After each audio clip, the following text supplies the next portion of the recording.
Alkisah, ada seorang laki-laki Bani Israel yang suka maksiat dan berbuat keji. Suatu hari ia mandi di sebuah sungai.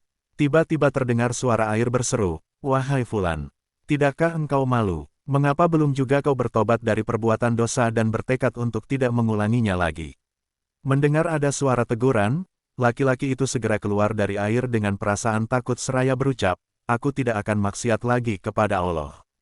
Kemudian ia pergi ke suatu gunung yang di sana terdapat 12 orang laki-laki yang kerjaannya tidak lain kecuali hanya beribadah kepada Allah SWT. Akhirnya laki-laki itu pun ikut tinggal bersama mereka, hingga suatu ketika tempat tinggal mereka dilanda kemarau panjang yang memaksa mereka turun mencari tempat rimbun. Tanpa disadari, ternyata mereka sampai di sebuah sungai yang pernah mengeluarkan suara teguran kepada laki-laki Bani Israel. Ketika mereka sedang mendekati sungai tersebut, laki-laki itu berkata kepada mereka, "Aku tidak mau pergi bersama kalian."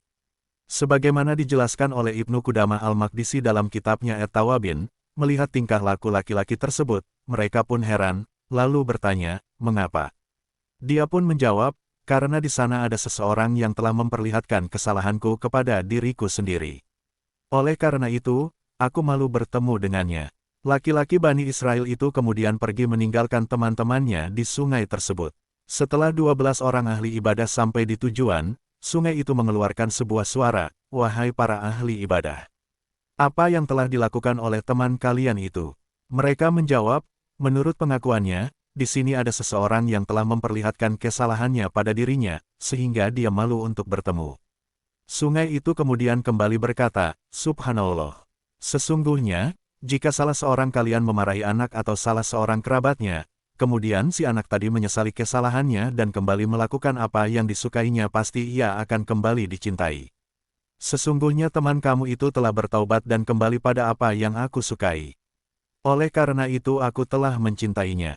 Pergilah pada laki-laki itu dan beritahukanlah dia. Setelah itu beribadahlah kalian kepada Allah di pinggir sungai ini." Mereka kemudian memberitahukannya kepada laki-laki itu, dan akhirnya ia turut bersama mereka. Mereka kemudian beribadah kepada Allah di sungai tersebut untuk beberapa waktu. Tidak lama kemudian meninggallah laki-laki yang dulunya melakukan banyak perbuatan maksiat.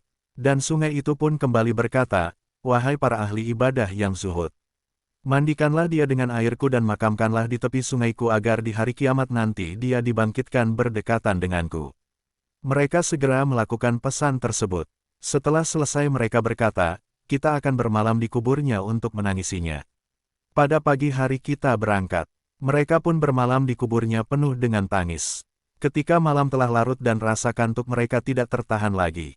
Sehingga pada saat mereka terjaga pada pagi harinya, Allah SWT telah menumbuhkan 12 batang pohon sarwah di atas kuburnya. Inilah pohon sarwah pertama yang tumbuh di muka bumi.